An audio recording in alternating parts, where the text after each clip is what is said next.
and market readiness, positioning your business as the go-to while preparing for new markets, clients, and larger contracts panel. See, Dr. Crystal Allen know what to do. She's just going right up there to her seat because she's the moderator for this panel. She knows. She is the Community and Economic Development at the Southern University Ag Center. Look, everybody else just going too. We have Jasmine SB Director of SBDC at Prairie View A&M University. I love it when our HBCUs show up and we have love here. Because the Southern University, we love everybody, don't we? Yes, we do. Dr. Sonia Daniels, business consultant with S. Daniels Consulting. Yvonne Cook, founder of Covenant Connection LLC, G-Factor Strategic Advisors. And Arian Pierre, PR and social media producer with Hancock Whitney Bank. Y'all give them a round of applause. Thank you so much. And Dr. Daniels, I want to ask you the question on positioning as the go-to. How can entrepreneurs intentionally position their business as trusted experts or the go-to provider within their industry? So that is a good question. I wrote my responses down because I could talk a lot. So I wanted to stay on point. So I wrote down 3 responses to this question, how to position as a go-to. So I think Narisha touched on it a little bit this morning in her keynote, and she mentioned that we can't do everything in our businesses, right? So I'm currently a solo operator in my consulting firm, which means I'm the CEO, CFO, CMO, the whole C-suite, y'all, and I facilitate project work as well, which is a lot. And so that, being a solo operator has really forced me to understand what is the problem that I'm trying to solve as a consultant. And a lot of times what I've noticed or observed in the professional services field, especially consulting, is that consulting firms try to do everything. But my challenge with that is that if I'm doing everything, what am I doing really well, right? So I've really had to narrow my scope when I think about strategic positioning in the consulting industry. And so one, it's important to really be able to name the problem of your target clients. So as I mentioned in my introduction, as a consulting firm, I work with founders and executive leaders who are at some inflection point. So that inflection point could be a number of things. It might be they get an infusion of capital. So think nonprofits might get a large grant and then they need to figure out how to administer that grant within their organization. Perhaps, like I mentioned, the economy is kind of tumultuous right now. So maybe an organization is having to figure out how to either downsize or maybe implement some new technology, like we had the AI panel earlier, right? It might also be maybe a changing of leadership where maybe someone in the C-suite is leaving, and so then that leader needs to figure out how do I manage that person exiting while having to fill that position. So that is usually the strategic role that I feel when I work with clients as a consultant.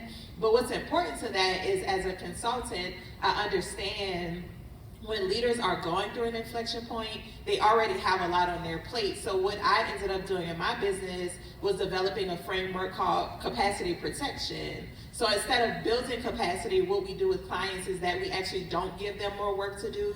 We figure out how to work with them while not adding more to their plate. And that's when you really know your target audience. You're able to really address all of their pain points, which that is how I've been able to build relationship with my clients.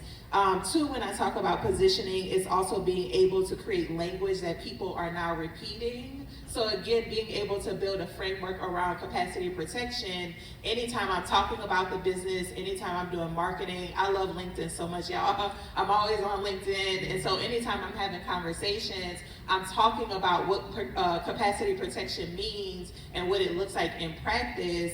And then 3rd, when we talk about positioning, is being able to then show results tied to that. So then a lot of the case studies that I do for my firm, or anytime I'm talking to people, I'm able to then say, when I worked with this client, due to our framework that we utilize, or our methodology, these are the results that came from that opportunity. And so that is how strategic I like to be with positioning, because I don't want people to get me confused with other consulting firms. I need to be the consulting firm they come to say we can work with her, but she's not going to add a lot more to our plate. So that's how I thought about positioning. Yeah, thank you so much. Thinking about Mr. Howard's answer, I don't want to say an expert. I like to think myself a guru of partnerships and collaborations, just recognizing duplication of efforts and things like that.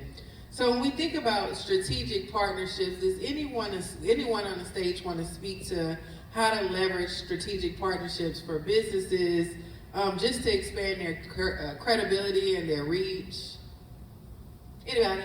If I can add really quickly, I want to say that I believe that reputational alignment has to start with self-awareness as a founder and an executive leader of your business. I think a lot of times what tends to happen is that we work with people who operate like we do, right? So for me, I'm really big on my business values. I'm really big on integrity and treating my customers well, because I recognize that people do business with people. And so I think a lot of times it's important to understand how you first operate as a leader of your business to then know who you will align with, right? So the reality is, and I'm just gonna be honest, if you're operating with a lack of integrity and defrauding people or scamming people, then don't be surprised if you start to attract business relationships with other people who operate the same. And I just wanted to say that because I think it's important that we have to start with self-awareness first and how we actually function, because that does go a long way when we talk about reputation, but also partnerships as well. The law of attraction, you said a mouthful. All right, you guys, what did Angela? I keep looking for in the audience just to make sure I'm good on time, so I'm just gonna keep rolling. So switching gears, when we think of businesses, and I think back to Narisha's keynote address this morning, we all want growth, we all want more, right? She said, I don't want to be a mom and pop construction company. I want to expand across the Southeast region. So as we look at these future millionaires and billionaires in the audience who have made, y'all better touch an agreement. I ain't hear, somebody better shout, hello, y'all better claim it. We're touching an agreement. To our agreement. I'm here, y'all here, we'll get together. All right. So we're looking at these future millionaires and billionaires, and we know that we're trying to position them and push them towards growth. What are those things that businesses have to prepare to pursue those larger contracts, to pursue those larger clients, to really get there? Like, what are those systems that must be in place? I'll jump in first. So I've actually, this is a good question. I love this question. I've been doing a lot of case studies on Black-owned businesses that are scaling. And so if y'all keep up with like business news, companies like Hanifa, which is like a luxury clothing brand, Slutty Vegan, there's a few other companies, I think a makeup company too. And there's been a lot of news lately about these companies who are expanding so quickly to the point of chaos, right? And so I think when we think about expansion and preparation for larger contracts or either working with like premium clients, I think a lot of what happens in growth is that it either helps you get in alignment with how you need to function for bigger opportunities, or it exposes the chaos that already exists within your company. And so one of the things that is really important, I'm kind of in the scaling season right now, and there's a lot of self-assessment, like I mentioned earlier, but then also just like assessing the full scale of my business and what that means to be able to not only manage larger contracts, but also large checks too, right? Because that requires like a different system as well. And so I've been having to really check about like my staffing structures, what that looks like around like the roles and accountability for performance. I know I mentioned I'm a solo operator, but I do plan to expand my my talent as I bring in more contracts, but also like financial systems. I've had to learn how to forecast. That wasn't something that I was good at. I also had to learn cash flow management, like Narisha mentioned earlier. Also delivery too, because the way you deliver your services as a professional services firm differs from working with a client who's paying, let's say $2,000 to a client who's paying 7 figures. The delivery and the way that functions is a whole lot different. And then also client management systems as well. I've had to incorporate new systems into how not only I communicate with my clients, but how I manage their contact information as well. AI has been a big one when we talk about cybersecurity. So the way that I've been functioning in the first 8 years is not the way that the next 8 years is not going to work for me unless I plan to put myself out of business, and that's not the goal. So I would definitely say like systems and infrastructure is a huge part of prepping for larger opportunities. Building off of that conversation, what are some common barriers to growth? As these future millionaires and billionaires in the house are listening, what are those things? Because we have upwards of about 60, 70 years of experience on this stage, maybe more. Collectively, you guys, I'm not dating anyone. But just what are those things that they can look out for, or that could really be a barrier or hindrance as they scale up? Anybody? I'll jump in. So I think one of the biggest things, again, in my season of growth is pricing, right? So not undervaluing your services or products. The biggest piece when we think about business is sustainability. That's like one of my words that I always keep at top of mind when I'm making decisions. But you have to be able to price for sustainability in your business. So for example, for me, my goal is to have a multi-generational business, right? I want to be able to pass my consulting firm on to my future kids and their future kids, but I have to be making enough money to be able to do that, right? So pricing has been really big when I think about like initial barriers to growth in my first 8 years. I would also say overextension has been a big piece as well. I noticed in the first 8 years of business, I was saying yes to anything. Somebody would say, hey, I want you to do something. Yes. I don't even know what they would want. I would just say yes to it, right? But in these next 8 years, I can't do that. One, because I can't overextend myself, but two, it has to make sense. The relationship has to make sense. And then I would say third would be like founder bottlenecks. So one of the biggest things I would say that's like close to discipline is having a growth mindset as a leader. So if there is something that you're not willing to learn in your business, it will be a roadblock or a bottleneck to progress. So you always have to be willing to learn things that you're not interested in, and even if you don't want to do it. And I would also say even if you're hiring or outsourcing to professionals, you still need to know what they're doing so you can hold them accountable as well. So I would say those are probably 3 common barriers I see even when I'm consulting with clients. Anyone?